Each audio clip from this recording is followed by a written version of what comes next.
All right, today I want to talk about low pass filters specifically and why they are important and why you shouldn't just look at them as a way to, I guess, take the high frequencies away from like your bass instruments or lower instruments and rather use them in a way where you can actually create depth in your mix and possibly like push an instrument further back in your mix and kind of have it blend in and just mix and sound better in the overall context of your mix.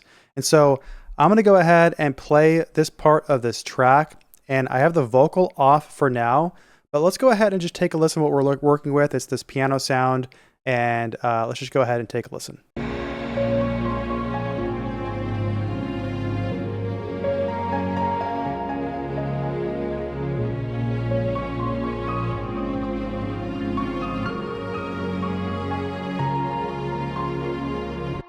Now it's easy to think that you might just use a low pass filter, and in this case, you're going to want to use a high pass filter because you want that piano to kind of shine through.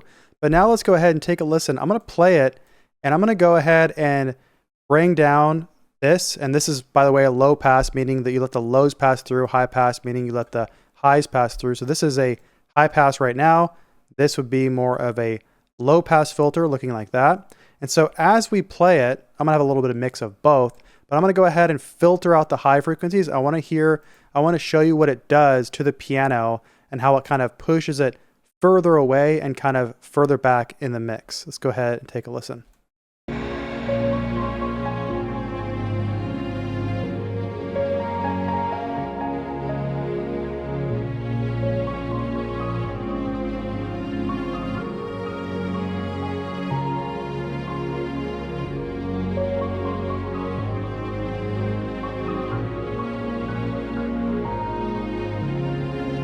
Okay, and now really quickly, I'm gonna go ahead and play it, and I'm gonna go back and forth, turning it off and on.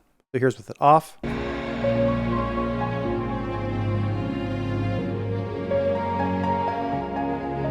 Now on.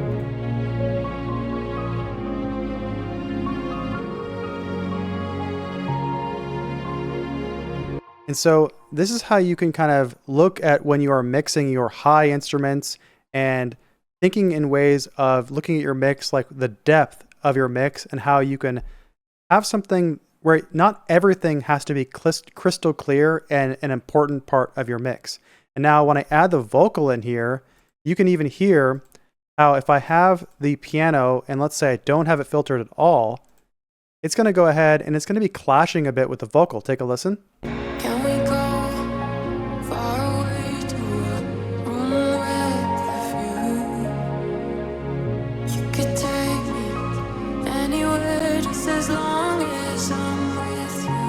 Now let's play it with it filtered. Can we go far away to a room with a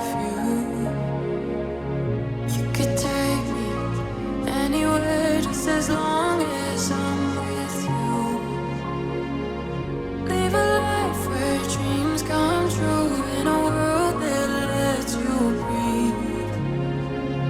And so another way to think about this is like if someone was really far away and they were yelling at you, it would sound kind of muffled. And so it's just like the beauty of using like of low pass filters in this way, where you can kind of just push back something further in the mix without just turning the volume down. And so just want to make this quick video to demonstrate that, kind of like, you know, maybe you hadn't been thinking about low pass filters and EQing this way. To me, this was a big breakthrough and I think it's one of the most important and the most impactful things you can do in your mix is when you really start thinking about depth. When I hear an amateur mix, the easiest way for me to spot it is how all of the sounds in the track are kind of just blasted towards your face, like in the front. You got the vocal and you got everything just sounds like it's up front and it's just not meshed well. Whereas a really, really fantastic mix, what you're going to hear is like deep layers of it. You can imagine like almost like an amateur painting, someone who's just learning how to use perspective. It's the same way when it comes to EDM production or production and mixing and mastering. Whereas the newbie, they don't have a sense of perspective, that depth.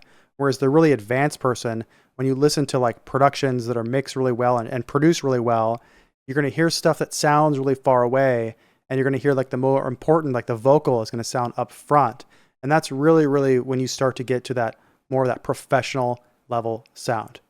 So I hope this video helps. And if you like this, go ahead, check out the description. I have a free mix training that'll help save you a lot of time, money, and frustration. And I also have a mixing and mastering course that goes really, really deep on all of this, where I also do some mix downs where I mix and master tracks from start to finish. And I also include the stems for download for those, which will really help you learn mixing and mastering and really nail this stuff as quickly as possible. Okay. Anyway, that's it. And I'll see you guys again next time.